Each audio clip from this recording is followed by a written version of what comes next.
Welcome to your sleep story. I'm so glad you're here tonight. Whatever this day was, however long it felt, however much it carried, it is behind you now, completely behind you. You made it through, and that is everything. So let's begin. Before I take you anywhere tonight, I want to count you down from 10 to 1. And as I count, I want you to allow yourself to sink just a little deeper into wherever you are right now. Feel the weight of your body. Feel what is beneath you, holding you. And with each number, just let go a little more. 10. Allow your eyes to close. Gently, completely. There is nothing you need to see right now. 9. Feel your shoulders and let them drop as far as they want to go. 8. A slow breath in through the nose. 7. And all the way out. 6. Your hands. Feel them opening. Whatever you've been holding today, you can put it down now. 5. Your jaw is soft. Your face is soft. 4. Your legs are heavy, warm. 3. You're drifting, not asleep yet, but moving that way. 2. The day is behind you, completely and entirely behind you. 1.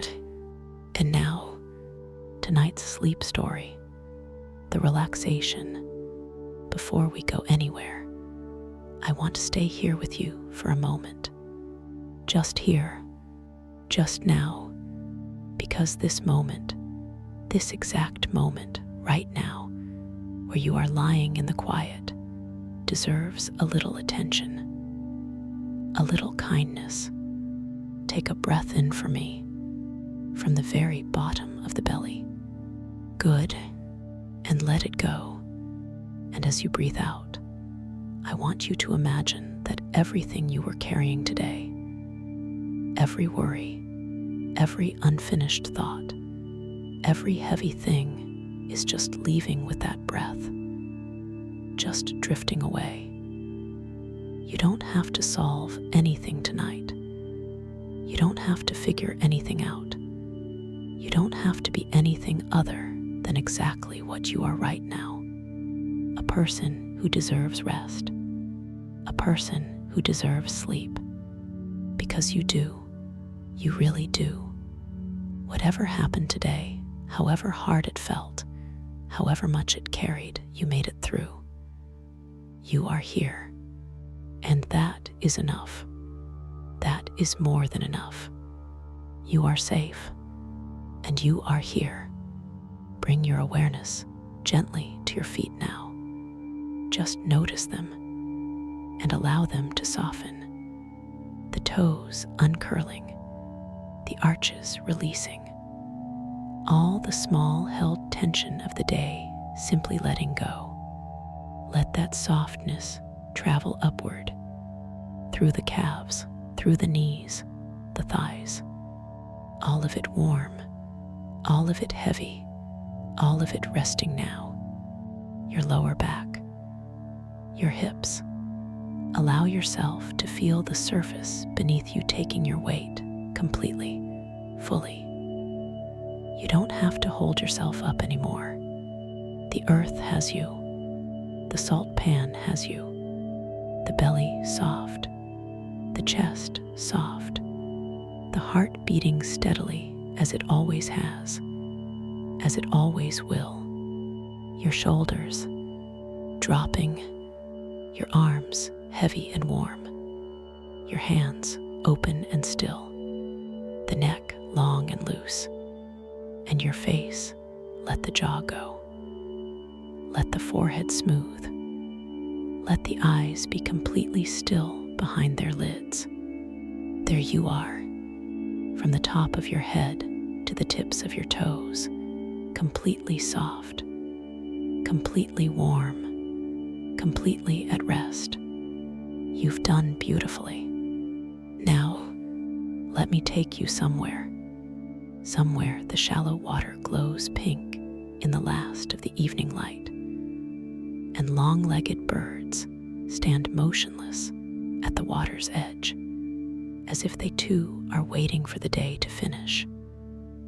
And a small stone hut at the edge of the salt pans holds a man who has been reading the water and the wind and the color of the sky for 40 years, knowing from all three exactly what tomorrow's harvest will bring. Come with me, the road to the salt pans. Imagine a road along the Mediterranean coast, not the glamorous Riviera coast, not the cliff roads above the deep blue sea that tourists photograph endlessly. Something flatter, a road running inland from the coast, or more precisely, along the thin, ambiguous edge between the coast and the land. The kind of road that exists where the sea has not quite finished being sea, and the land has not quite finished being land, where the two have reached a long, quiet compromise that produces a landscape quite unlike either. The Camargue, perhaps, in the south of France, or the salt flats near Trapani in western Sicily, or the Salinas of the Algarve, or those of the Costa Blanca, or the old salt pans of the Dalmatian coast. This particular tradition exists across so much of the Mediterranean's edge that the specific country matters less than the general character of the place. Flat, open, the sky enormous above the low horizon, the light having a particular quality here that painters have always sought, a quality that comes from the proximity of shallow water reflecting everything it receives, doubling the sky and the sunset and the first stars. The road runs between the highway and the sea, following the edge of the salt pan complex. The system of shallow, carefully managed basins that stretches, in this place, across several square kilometers of what was once simply coastal marsh, transformed across many centuries of patient human engineering into one of the Mediterranean's most productive traditional salt harvesting systems. The evening light. You have arrived at the right hour, the last 2 hours before full dark, when the salt pans are most beautiful, and when the man in the small stone hut at the pan complex's far edge is finishing his working day. The water in the shallow basins at this hour, at this light angle, is doing something extraordinary. It is pink, the COLOUR of the water. Pink, not the pink of a flamingo, not exactly, though flamingos are here, standing in groups in the shallower basins, their own pink absorbed into the general pinkness of the water around them, until it becomes difficult to say where the birds end and the water begins. The pink of the salt pan water comes from a microorganism, Dunaliella salina, a tiny single-celled algae that thrives in extremely saline conditions that most other life finds uninhabitable, and that produces, as a kind of biological sunscreen against the intense light of the shallow, evaporating basins it inhabits, a large quantity of beta-carotene, the same orange-red pigment that gives carrots their color and flamingos their particular shade. The algae colors the water. The flamingos, eating the algae, absorb the color.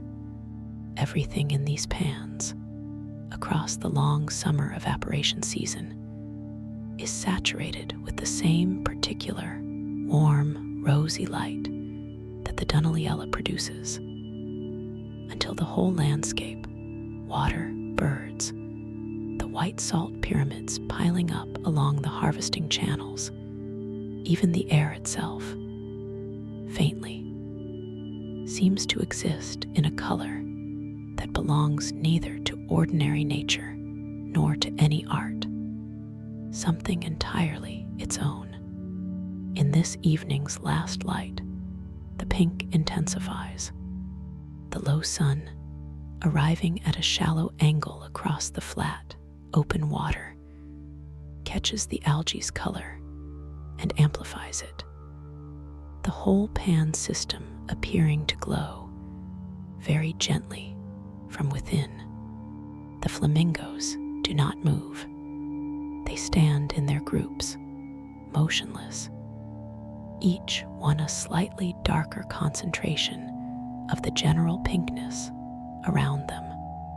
The water shimmers faintly where the very light evening breeze touches it. You stand at the pan complex's edge and simply look. The salt pans. Let me explain how this whole system works. Because the engineering of a traditional Mediterranean salt pan is far more deliberate and far more precise than its flat, apparently simple landscape suggests. Seawater enters the pan system through a series of sluice gates, controlled by the salt masters who manage the complex, let in at specific tides and at specific seasons, held in progressively shallower and progressively more saline basins, as the long summer sun does the work of evaporation. The journey from seawater to harvested salt takes months. The water moves slowly from the largest, deepest entrance basins, where it is still close to ordinary seawater in its salinity, through a graduated series of progressively smaller, progressively shallower pans, each stage concentrating the brine further as the water evaporates under the Mediterranean sun. In the first basins, ordinary marine life still thrives. Fish, small crustaceans, the beginnings of the algae bloom. In the middle basins, the salinity climbs past what most species can tolerate, and the community simplifies. Only the most salt-tolerant organisms remain, the algae among them, turning the water its distinctive pink. In the final, shallowest crystallization pans, the table pans, where the actual salt harvest happens, the brine has concentrated to the point where the dissolved salt can no longer remain dissolved, and it begins, very slowly at first, and then more rapidly, to crystallize out of solution, forming first a thin skim of salt crystals on the water's surface. Then, as more water evaporates, thicker and thicker accumulations that are raked by hand into the long white pyramidal heaps that you can see from this distance, scattered like small, brilliant snow drifts along the harvest channels. This whole patient, graduated, sun and wind-driven process has been practiced on this coastline in essentially this same form since the Roman period, possibly earlier. The engineering is old. The patience required to practice it is older still. The hut at the far edge of the pan complex where the last harvesting basins give way to the beginning of the unmanaged coastal marsh beyond. A small stone building stands on a slight rise above the water level.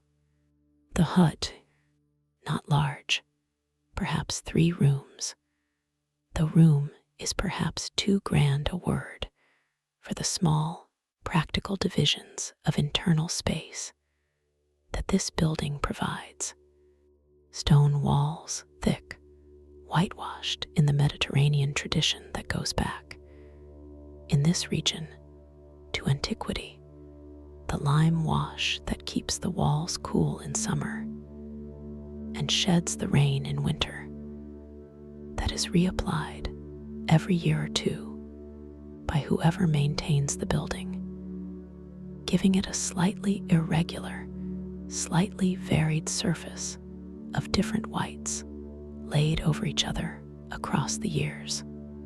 A wooden door, its blue paint faded by the intense Mediterranean sun to a pale, bleached version of its original color. A single window on the east side, looking out across the pans toward the sea. A chimney from which a thin thread of smoke rises now in the cooling evening. The small cooking stove inside drawing its fire for what will be the evening's simple meal. And beside the hut, on a low wooden rack, the tools of the salt harvester's trade, the long-handled wooden rakes, racloirs in the French tradition. In this particular region, the local dialect has its own name for them, used to push the surface crust of forming crystals toward the harvest points without disturbing the brine below. The wide, shallow baskets used to carry the harvested salt to the pyramid piles. The Wellington boots, caked with the residue of dried brine, standing upright against the hut's outer wall. A small rowboat, its hull white with dried salt, moored at the edge of the nearest channel. All of it simple, all of it exactly suited to its purpose, all of it telling the story of a life organized entirely around one particular, patient, ancient practice. Fernand. He is 71 years old. His name is Fernand. He has worked these particular salt pans for 43 years. Not always as the primary salt master, not in the beginning, when he worked as an assistant to the previous master. An old man named Gaston, who had himself managed these same pans for 37 years before his knees finally made the work too painful to continue. Fernand came to this work by an indirect route. He grew up near these pans, in the small village a kilometer inland. And as a boy, he knew them only as the strange, pink, bird-filled landscape at the edge of his world, more interesting for the flamingos than for any understanding of the economic and ecological reality they represented. He came back to them at 28.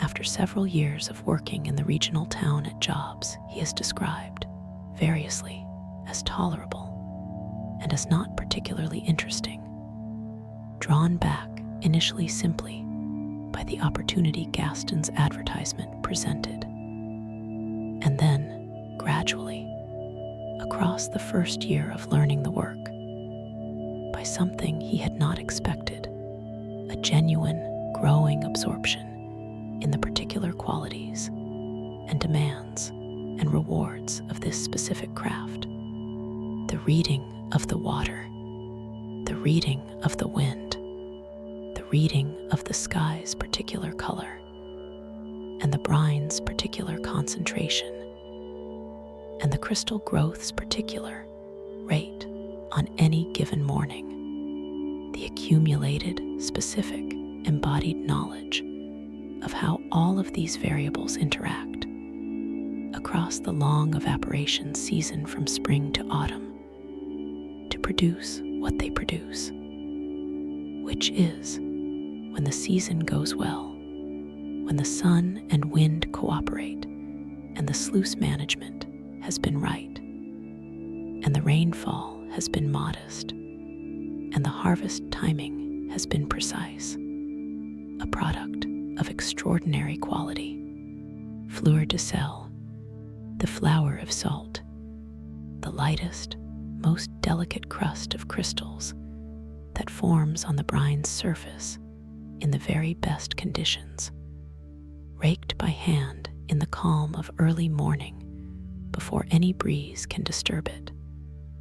The salt of extraordinary purity and extraordinary fineness that commands, in any market where it is properly understood, a price that reflects this whole, long, patient, unautomatable process. Fernand is in the hut now, at the end of a long day, making his evening meal, but he is also always still watching through the east window, the pans, the color of the water, the way the brine holds the last of the evening light.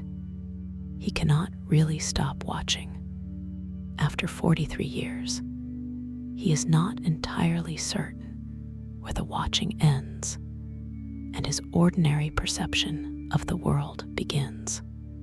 The first breath of the hut, the smell of the hut when you step inside, is layered in a way that precisely mirrors the layering of the landscape outside.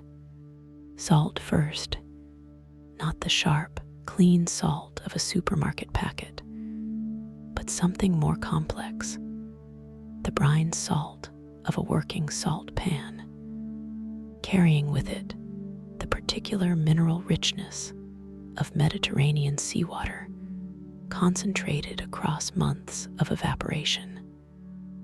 A smell that is simultaneously oceanic and terrestrial, ancient and immediate. The salt has gotten into everything in this hut across 43 years. Into the stone of the walls, the wood of the furniture, the fabric of the curtain that divides the sleeping area from the main room, even faintly into the air itself, so that breathing in this small space is slightly, pleasantly, unmistakably different from breathing outside. Beneath the salt, wood smoke from the small iron stove, the evening's cooking fire just taking hold, the smell of dried herb scrub burning, the same species of low, aromatic Mediterranean vegetation that Fernand gathers from the marsh edges for his cooking fuel. Its particular resinous fragrance carrying more complexity than ordinary firewood, and beneath the wood smoke, fish, the evening's intended meal, a simple preparation of the small, silver fish that inhabit the pan complex's entrance basins, where the salinity is still moderate enough to support them. Caught this morning by hand net from the small white rowboat, cleaned and laid on a plate covered with a cloth, waiting for the fire to be ready. And beneath all of this, the smell that is simply the hut itself, the accumulated residue of 43 years of a man's working and eating and sleeping in one small space. A smell not unlike the smell of Anton's forest hut or Vaclav's Prague workshop. The particular, entirely inoffensive, deeply specific atmosphere of a space that has been inhabited consistently and carefully for a long time. The flamingos. Let me draw your attention, before the light fails entirely, to the flamingos. They are always here in season, and Fernand's working life has been accompanied by their presence across his entire 43 years on these pans, to the point where he no longer quite consciously registers them as remarkable. Though visitors who encounter them for the first time are invariably stopped by the sight. The greater flamingo, Phoenicopterus roseus, the species that inhabits these Mediterranean salt pans, is not a dramatically colored bird in the way that the more familiar Caribbean species is often depicted. It is a paler pink than expectation suggests, more white than pink in many individuals, with only the wings, when extended, revealing the deep corallorin that makes a flock in flight one of the most visually striking sights in the whole Mediterranean avifauna. They stand in the shallow basins, their long necks curved down to the water in the characteristic feeding posture, filtering brine shrimp and algae through the peculiar, bent, upside-down beak that makes them unmistakable from any angle. Their stillness is almost absolute. Individual birds stand for many minutes at a time without any visible movement, their reflection perfect in the pink-tinged water below them. The line between bird and reflection so precise and so undisturbed that it creates, at this evening's particular light angle, the impression of double birds, of an alternative population of flamingos that inhabit the world reflected in the salt pan water simultaneously with the one that inhabits the air above it. Fernand counts them sometimes on quiet evenings with the casual, practiced accuracy of someone who has been keeping an informal census of this same population for decades. Tonight, there are perhaps 200. A moderate evening. He has seen 3,000 in a good season. He has noted the population's general increase across his working years.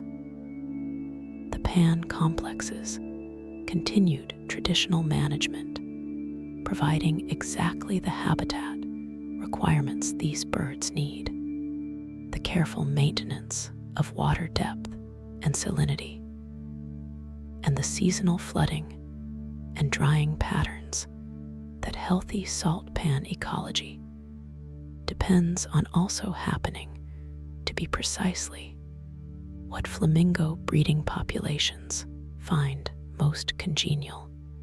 The birds, in other words, benefit from everything Fernand does that is good for the salt, and the salt benefits, indirectly, from everything the birds do that maintains the pan ecosystem's health. This mutual dependency, which has existed across however many centuries this landscape has been managed, is one of the things Fernand finds most quietly satisfying about his particular occupation. What Fernand reads in the water. The color of the brine. This is the most immediate, most continuously available piece of information the salt pan provides. And Fernand reads it the way a doctor might read a patient's coloring. Quickly, continuously, without always being conscious that he is doing it. A deepening of the pink toward magenta indicates increasing algae concentration, which in turn indicates increasing salinity, which means the crystallization basins are approaching the conditions where harvesting should begin or accelerate. A paling of the color, particularly in areas it was deeper yesterday, can indicate overnight rainfall diluting the brine. A significant concern during the evaporation season, when any substantial rain can set the concentration back by days. A particular, very dark, almost brown-red tinge at the edges of certain basins indicates the presence of a different, less desirable microorganism. A signal that the water management needs adjustment before this secondary bloom takes over from the preferred Dunaliella. The surface texture. On perfectly calm mornings, the brine in the crystallization basins develops a particular, barely perceptible texture, almost oily in appearance. The surface tension of the hypersaline water being slightly different from ordinary water, producing a visual quality that Fernand has learned through many seasons of observation to associate with optimal crystallization conditions. On mornings when this texture is absent, when the surface looks more like ordinary water, even in calm conditions, the brine has not yet reached the concentration required for quality fleur de sel production, and attempting to harvest from it would produce an inferior product not worth the effort. The wind. Fernand watches the wind the way a sailor watches it, continuously, with a trained, almost instinctive awareness of its direction, its speed, its consistency or variability, the particular quality of warmth or moisture it is carrying. A steady, warm, dry mistral blowing from the north is the salt harvester's ideal companion. It drives evaporation fast and clean, keeps the surface undisturbed enough for the finest crystal formation to proceed, and maintains the specific low humidity that quality salt production requires. A humid onshore wind from the south is less welcome. It slows evaporation and can, in the worst cases, actually introduce moisture back into the brine from the air above, working directly against the whole patient process. Fernand knows, by now, without any instrument or any calculation, what any given wind's effect on his pans will be over the following 12 to 24 hours. The way Dona Rosa knows what the barometer in her Azorean kitchen is telling her. The way Tomas knows what a particular quality of wave pattern on the Irish shore means for the evening's tidal schedule. It is knowledge accumulated over many seasons, tested continuously against reality, refined by the small, corrective pressures of being sometimes wrong and noticing it. The harvest. Let me describe, in some detail, the actual physical act of harvesting fleur de sel, because it deserves the same close attention that Guillem's saffron harvest or Tomas's tide pool observations or Vaclav's puppet carving deserved. The harvest happens when conditions are right In the early morning, before the sun is fully up, before any wind, the crystallization basin is calm, its surface carrying the thin, delicate layer of newly formed crystals that the night's evaporation and the morning's first light have together produced. Fernand wades in. The brine is shallow, ankle deep in most of the crystallization basins, and warm from the previous day's sun, the warmth persisting through the night in these shallow, dark-bottomed basins in a way that ordinary seawater would not achieve. He carries his long-handled rake. The rake's wooden head, wide and shallow-toothed, is designed for this specific purpose. Wide enough to gather a substantial area of surface crystal in each stroke. Shallow-toothed enough not to disturb the brine below, where disturbing it would mix the forming crystals back into solution and destroy the harvest. The stroke, a slow, even push, the rake moving the crystal crust across the brine's surface toward the harvest point at the basin's edge.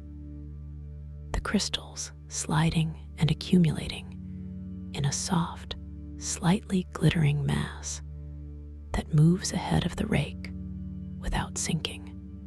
Each stroke must be measured and unhurried. Too fast, and the crystals are disturbed into the brine below and lost. Too slow, and the window of the morning's best conditions passes before the basin is fully harvested. There is a correct speed. Fernand has known it for 35 years. His body simply does it. The harvested crystals, accumulated at the basin edge, are transferred by wide, shallow wooden shovel into the white baskets, carried by hand or by barrow along the harvest channel paths to the pyramid pile that will accumulate across the day's harvest into a small, pure white mountain beside the channel. The pile will be left to drain. Rain is the enemy of the drying pile. A significant summer rainstorm hitting the freshly harvested salt can dissolve a portion of what it took weeks to produce. Fernand watches the sky. He always watches the sky. The history of salt. Let me tell you something about the history of the material Fernand has spent his working life producing. Because it is one of the most remarkable histories in all of human food culture. Salt was, for most of human history, not a seasoning. It was a necessity. Before refrigeration, before any of the modern food preservation technologies that have made the question of food storage a largely solved problem for much of the world's population, salt was the primary means by which food could be preserved across seasons. The drying and preservation of fish, meat, vegetables, the whole enormous project of ensuring that a summer's harvest could sustain a population through winter depended, in most of the world's temperate and northern climates, on access to sufficient quantities of salt. This need made salt, across much of recorded human history, one of the most economically significant commodities in the world. Roman soldiers were sometimes paid partly in salt. The origin, probably, of the English word salary. Salt trade routes shaped the development of cities and the political boundaries of regions. Wars were fought over access to salt deposits or salt production capacity. Salt taxes funded medieval governments and their successors across much of Europe for centuries. A fiscal instrument so productive and so resented that the French salt tax, the gabelle, became one of the specific, named grievances that helped build the popular anger that eventually erupted in the Revolution. The Mediterranean salt pans like Fernand's are, in this historical context, not simply an agricultural operation. They are the remnant of what was, for many centuries, one of the most economically and strategically significant industries on Earth. This history has, over Fernand's decades on these pans, become simply part of what this landscape is to him. Not a fact he consciously thinks about on any particular morning as he wades into the brine with his rake, but a dimension of the whole accumulated weight of the place, a sense of depth that the flat, open, apparently simple landscape carries in its very geology and its very water chemistry, having been produced and managed and harvested by human hands across so many centuries that the landscape itself is, in a meaningful sense, a human artifact. One of the oldest human artifacts in this entire region. The notebook on the shelf inside the hut, between a worn almanac and a paperback novel, whose spine is so sun-bleached as to be entirely illegible. Fernand's notebook, not unlike the notebooks you have encountered in many other places on these journeys. Henry Bellec's perfume notebooks in grass, Anton's charcoal management records, Tomas's tide pool observations, Tanaka-san's lavender grove entries, Wayan's bamboo harvest records, the same essential impulse behind all of them, the recognition that accumulated, specific, written observation serves a purpose that memory alone, however practiced and however extensive, cannot fully replicate. Fernand's notebook records, in the particular economical shorthand he has developed across his years of keeping it, the daily conditions and outcomes across each harvest season, dates, wind direction and approximate speed, brine color observations, rainfall if any, harvest quantity and quality assessment, any unusual observations, a sudden algae die-off, an unexpected early rainstorm, a pest species appearing in a basin that required management. Taken together, these 43 years of daily records represent something that very few other sources could provide.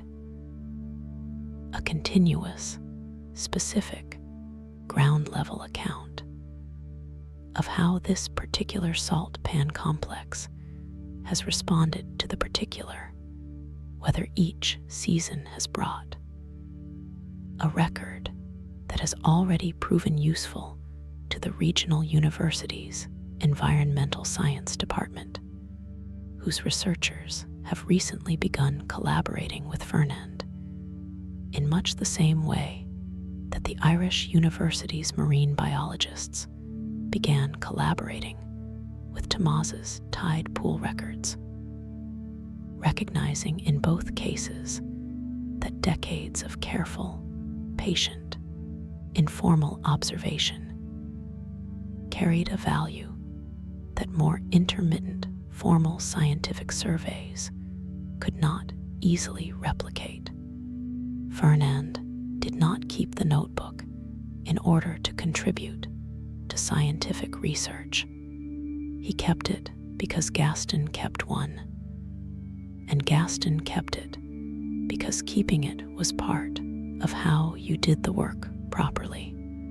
This is the way. The evening meal.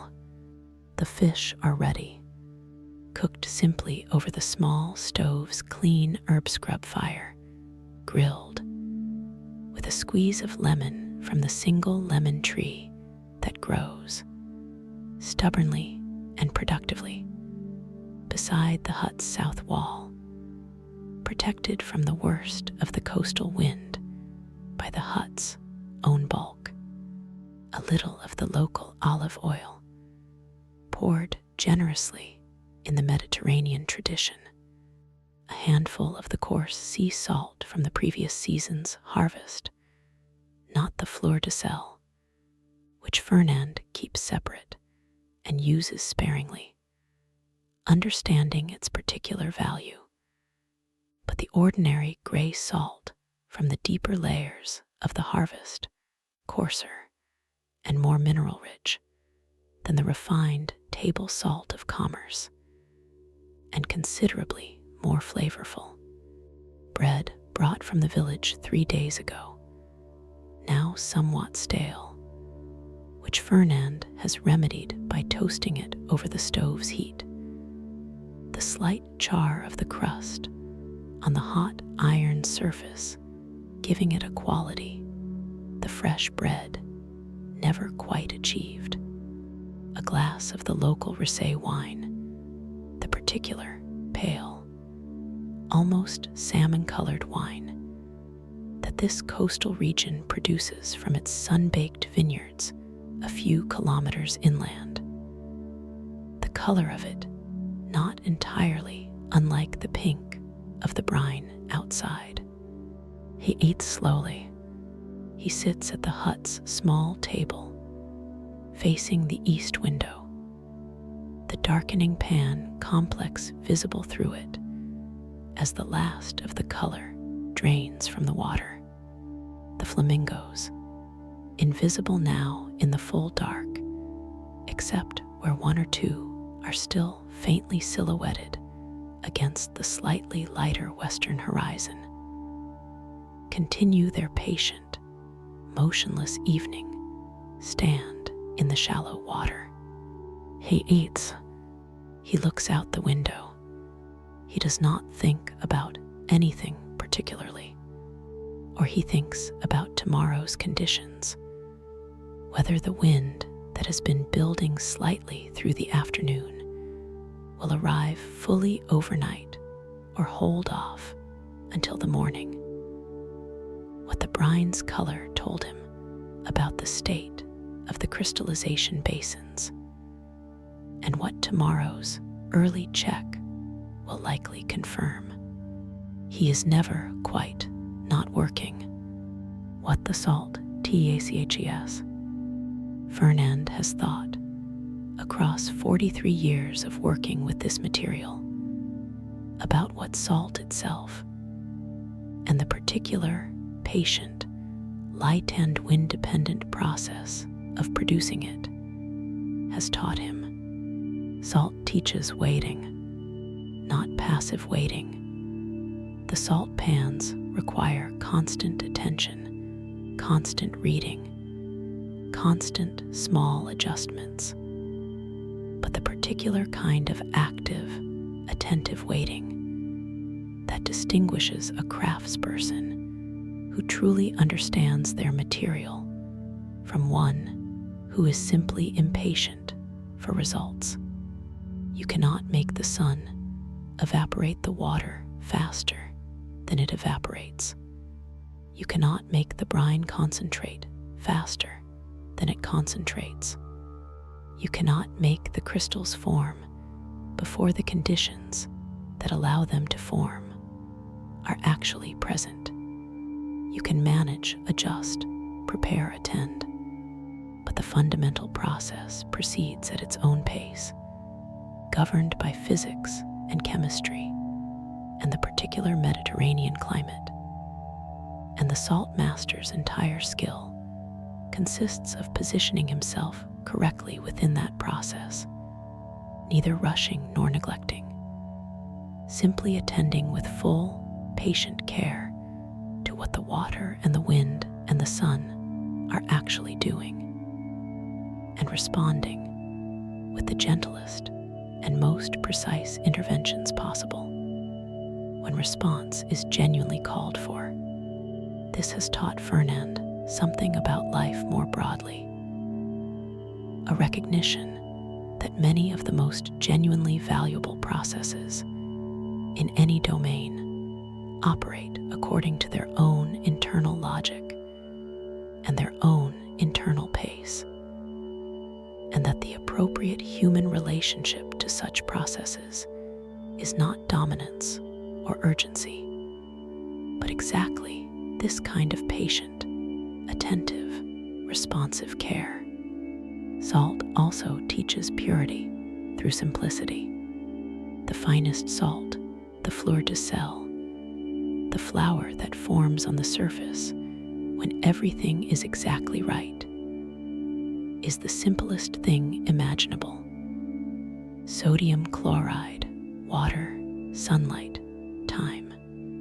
No additives, no processing beyond the gentlest possible physical separation, no intervention that exceeds what is strictly necessary. The human contribution to fleur de sel is, in the largest sense, simply the patient management of conditions that allow something already latent in the seawater to express itself. Fernand has thought about this, a craftsperson who learns when to intervene and when to simply allow, who understands that their role is not always to add something, but sometimes to remove what would prevent the process from arriving at what it is capable of being. This thought, refined across 43 seasons of salt harvesting, has shaped how he thinks about most things. The night birds. After the meal, Fernand steps outside the hut. The sky overhead is extraordinarily clear. Mediterranean coastal skies at this time of year, in this particular atmospheric stability, offer a clarity that rivals Aino's Finnish lake or the Patagonian steppe. The absence of any significant urban light pollution across this flat, largely uninhabited landscape, allowing the stars their full, undiluted brilliance. But it is not the stars that Fernand is attending to. It is the sounds, the birds that inhabit this landscape at night are quite different from the flamingos that dominate it during the day. A water rail, somewhere in the reeds at the marsh's edge, calling its peculiar, descending, almost squealing call.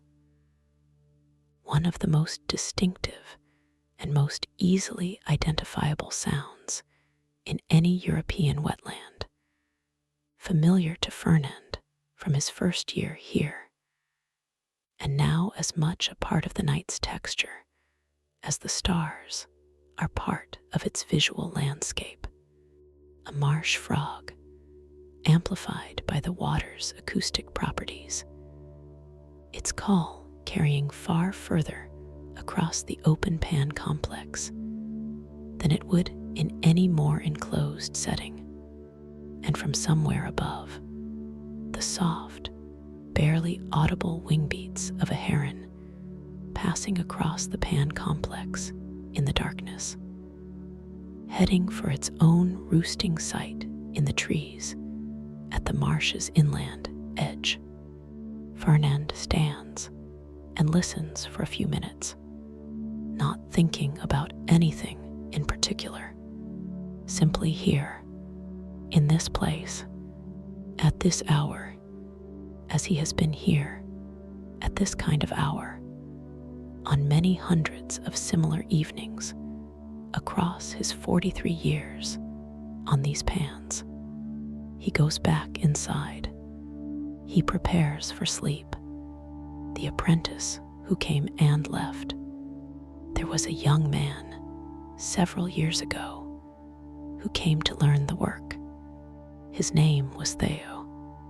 He stayed for 2 full seasons, learning from Fernand with the same patient directness that Fernand had learned from Gaston, by doing, by watching, by making mistakes and being corrected and doing it again. Theo was talented. He had the particular quality of sensory attentiveness that the work requires. He learned, faster than Fernand might have expected, to read the brine's color changes correctly, to distinguish the different wind qualities and their implications, to use the rake with the right, measured stroke. He left after those 2 seasons to take over a salt pan operation in a different coastal region. Better paying, larger scale, closer to his own family's home. Fernand does not hold this against him. The work found him somewhere. What Fernand taught him went with him. He thinks of Theo sometimes in the way that Pieter thinks of the mechanism's careful maintenance that Willem once taught him, in the way that Vaclav thinks of what Jaroslav left him, not with particular sadness or particular sentimentality, simply with the quiet satisfaction of knowing that something passed forward, that knowledge once given to him continued its own patient journey outward into the world. He does not know specifically whether Theo is still working salt pans or whether life has taken him somewhere else entirely. He hopes he is. He hopes the younger man is standing somewhere on some other stretch of Mediterranean coast, reading some other brine's particular pink, watching some other morning's particular wind. The pan complex 80 night. Outside the hut, the salt pans settle into their own quiet night existence. The water in full darkness has lost its pink entirely. It is simply dark water now, dark and still, reflecting whatever faint starlight reaches its surface, the algae within it resting in whatever way single-celled organisms rest through the night's cooling hours. The flamingos are roosting, gathered on a slightly higher, drier section of the pan, complex's far edge, standing in their characteristic single-legged posture, their long necks tucked, as motionless in sleep as they were in their daytime feeding vigil. The crystallization basins continue their slow, invisible work through the dark hours, the evaporation process slowing, but not stopping as the night air cools. The crystal formation continuing at a reduced rate, the brine concentrating a little further toward tomorrow morning's harvest potential. The water rail continues its occasional calling from the reeds. The marsh frog has fallen quiet now. A light breeze moves across the open pans, barely perceptible, carrying the slight marine smell of brine and the slightly sharper smell of the marsh vegetation at the complex's edges. The salt pyramids beside the harvest channels stand white and patient in the dark. Their accumulated weeks of work simply there, solid and clean, and quietly awaiting whatever transport and processing will eventually come for them. The hut holds its lamplight for a while longer, visible from the farthest edge of the Pan complex, as a single, small, warm point of light in a very large, very flat, very dark landscape. Then that light too goes out. You are drifting. You are still at the edge of these flat, open pans, in a sense, or resting somewhere very like them, the water dark and still around you, the flamingos motionless in their roosting corner, the salt pyramids white in the dark, the small hut behind you quiet now and dark. Fernand is sleeping. The water rail has called its last call. The brine is working, very slowly in the darkness. All of it here, all of it holding you. Your breathing has slowed to match the salt pan's own deep, unhurried rhythm. The long, patient process of concentration and crystallization, which does not rush and cannot be rushed, which simply proceeds by the quiet laws of chemistry and physics and the slow action of Mediterranean sun and wind toward what it has always been going to produce. This is what a salt harvester's evening offers, if you allow yourself to receive it, even only in imagination, even only for this one quiet hour before your own sleep arrives. The particular, deep reassurance of a process that cannot be hurried, the particular piece of a landscape that has been producing the same simple, extraordinary thing. See water becoming salt, invisibly, patiently, beautifully, for longer than any written history can clearly account for. The particular comfort of watching something give itself entirely to what it is, without complication, without resistance, without anything unnecessary at all. Just the water, and the sun, and the wind, and the crystals forming, slowly, exactly as they have always formed. You do not need to produce anything tonight. You can simply rest, the way the brine rests through the dark hours, trusting that the morning's sun will return to continue its patient work, exactly as it always has, exactly as it always will. The last things, the salt pans rest in darkness, the brine concentrating slowly, invisibly, through the night's cool hours. The flamingos roost on their raised bank, motionless, single-legged, their necks tucked into their pale feathers. The salt pyramids stand white beside the harvest channels, patient, accumulated, awaiting tomorrow. The crystallization basins hold their invisible, continuing work. The crystals forming in the dark, exactly as they form in daylight, indifferent to the absence of any eye to observe them. The water rail is quiet now. The hut is dark. Fernand is sleeping. The notebook is closed on its shelf.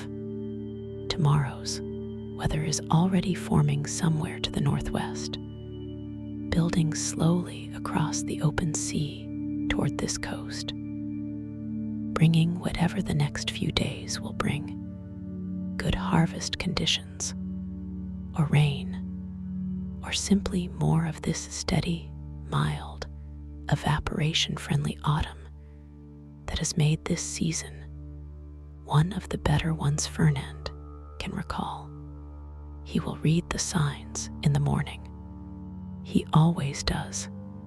The Mediterranean lies beyond the Pan complex's seaward edge, vast and dark, and faintly luminous, where the stars reflect on its deeper water. It has been sending its brine into these pans, in one form or another, for as long as these pans have existed. It will continue sending it, patient, inexhaustible, salt dissolving from ancient rock faces beneath the sea, carried in solution for millennia, now evaporating slowly in shallow, engineered basins under the care of one man who has devoted 43 years of his life to reading what the water is doing and responding with the most precise and the most patient attention he can bring to exactly what it needs. The pans are dark and still. The brine works slowly through the night, concentrating, crystallizing, invisibly, as it always has. The flamingos roost on their raised bank, single-legged, necks tucked, motionless in sleep. The salt pyramids stand white beside the channels, patient, accumulated, awaiting. The notebook is closed on its shelf. 43 years of careful observation. Tomorrow's page waiting. The lemon tree stands beside the hut. Its fruit will be ready soon. The hut is dark. Fernand is sleeping. The Mediterranean lies beyond, dark and vast and faintly luminous, sending its brine slowly inward, as it always has, as it always will.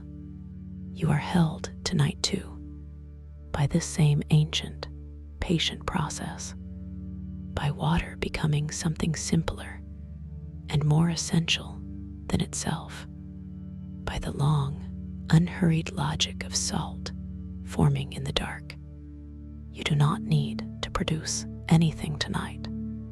You only need to rest, the way the brine rests, still, concentrating, trusting that the morning sun will return to continue what was always being continued.